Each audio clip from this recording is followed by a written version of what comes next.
Hi అండి. ఇవాళైతే నా favourite అనమాట. నా ఫేవరెట్ డిష్‌ని అయితే మీకు అందరికీ చూపించబోతున్నాను. ఏంటా అనుకుంటున్నారా? జున్నండి. జున్ను అంటే ఎవరికి ఇష్టం ఉండదు చెప్పండి. అస్సలు జున్ను అనేది రేర్‌గా దొరుకుద్దండి. ఇవాళైతే మాకు పాలు పోసే వాళ్ళైతే జున్ను తెచ్చిచ్చారండి. సో, వాళ్ళైతే మాకు 1 ½ గ్లాస్ జున్ను పాలైతే ఇచ్చారనమాట. చాలా చిక్కగా ఉన్నాయండి ఈ జున్ను పాలైతే. సో, అందుకని నార్మల్‌గా కొంచెం పలసగా ఉంటాయన్నమాట జున్ను పాలు. పలసగా ఉండే పాలకేందంటే 1 గ్లాస్‌కి హాఫ్ గ్లాస్ అయితే మనం నార్మల్ మిల్క్ అయితే యూజ్ చేస్తాం. బట్ ఇవి చూడండి ఎంత థిక్‌గా ఉన్నాయో.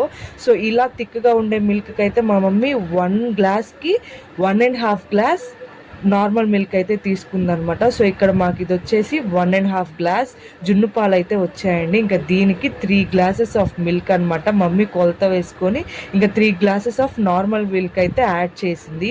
ఇలా యాడ్ చేసిన ఈ మిల్క్ మన జున్ను పాలు 2 మిక్స్ అయ్యేలాగా బాగా మిక్స్ చేసుకోవాలండి. ఎంత బాగా మిక్స్ చేస్తే అంత బాగా జున్ను అనేది కేక్‌లా అవుతదనమాట. లేకపోతే ఏమైతదంటే ఎక్కడెక్కడైతే జున్ను పాలు ఉన్నాయో అక్కడి వరకే కేక్ అయ్యి మిగతాదంతా మన మిల్క్ ఎలా ఉంటదంటే సాఫ్ట్‌గా ఉంటుంది. అంత బావుండదు టేస్ట్. ఇలాగ 2 బాగా ఫైన్‌గా మిక్స్ చేసుకోవాలనమాట. తర్వాతొచ్చేసి బెల్లం అండి. దీనికి మామూలుగా మమ్మీ అయితే ఒక గెడ్డ బెల్లం అనేది బాగా చిన్న చిన్న ముక్కలుగా క్రష్ చేసుకొని, ఇంకా ఆ బెల్లాన్నయితే మమ్మీ ఇందులో వాడింది. బెల్లం మొత్తం కరిగేదాకా జున్ను పాలనైతే పక్కన పెట్టేసేయాలండి మనం. మొత్తం బెల్లం అనేది పాలల్లో బాగా కలిసే వరకు మనం తిప్పుతూనే ఉండాలన్నమాట గరిటె పెట్టేసి. ఇంకా ఇలా తిప్పుకున్న ఇది వడగట్టుకోవాలండి. ఎందుకంటే బెల్లంలో మనకి డస్ట్ పార్టికల్స్ ఉంటాయి కదా! సో, అవన్నీ పోవడానికి నీట్‌గా ఈ జున్ను పాలనైతే మా మమ్మీ వడగట్టుకుందనమాట. తర్వాత ఇంకేముందండి, యాలక్కాయలు, మిరియాలు 2 పొడి చేసి పెట్టుకున్న ఆ పొడినైతే ఈ పైన జున్ను పాలు పైన వేసి ఒక్కసారి అలా కలపాలండి. కలిపిన తర్వాత స్టవ్ ఆన్ చేసి స్టీమ్ పెట్టేయడమే. 15-20 మినిట్స్ అయితే పడుతుందండి ఈ జున్ను రెడీ అవ్వడానికి మనకి.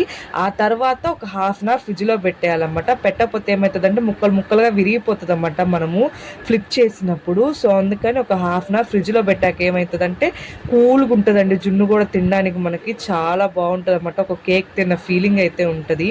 ఒక హాఫ్ అన్ అవర్ అలా ఫ్రిడ్జ్‌లో పెట్టాక చూడండి అసలు మా జున్ను ఎలా అయితే ఉందో. నీట్‌గా సైడ్స్ కట్ చేసుకొని అలా ఫ్లిప్ చేయగానే కేక్‌లా వచ్చిందండి. ఇంకేముందండి, చిన్న చిన్న ముక్కలుగా కోసుకొని మా ఫ్యామిలీ మొత్తం అయితే ఎంజాయ్ చేసామండి. మా పాలతనకైతే ఈసారి థ్యాంక్ యూ చెప్పాలి. అసలు జున్ను తిని ఎన్ని రోజులయిందంటే అన్ని రోజులయిందండి అసల.